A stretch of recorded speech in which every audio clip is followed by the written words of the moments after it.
Welcome to Occly's website. Please click on the My Account icon in the upper right-hand corner. Once here, please log in.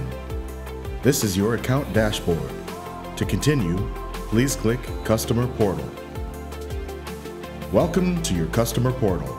It stores all of your emergency information. This will be the information that is used by our monitoring service and third-party responders, so it's very important that it's updated and accurate. Please upload your picture and fill out the necessary information to better help our responders. These are your emergency contacts. These will be the people that will be notified during an alarm. Once this is filled out, they will receive a text message requesting approval.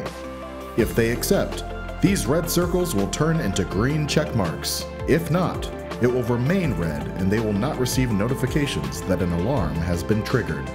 HomeWatch addresses are the addresses where you will be using the HomeWatch feature most often. These are the locations the monitoring service will see in case the alarm is triggered.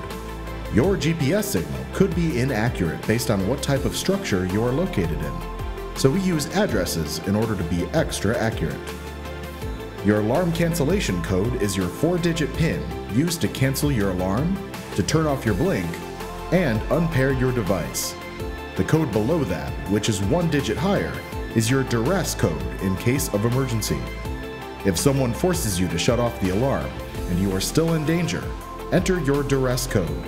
It will continue to operate in alarm mode, but turn off the flashing lights and sound. My Phone shows what device you are using to pair your Occly Blink. When you install the Occly app, your phone is bound to your Blink. If you buy a new phone, you will have to deauthorize your old phone here before you can log into the Occly app on a new phone. The My Alarms page is where you can view all of your alarms in detail. Click View to see the alarm's map coordinates, image sequences, audio recordings, as well as if active mode or HomeWatch mode was being used and the times the alarm was active. You can also download the images and audio recordings if you wish.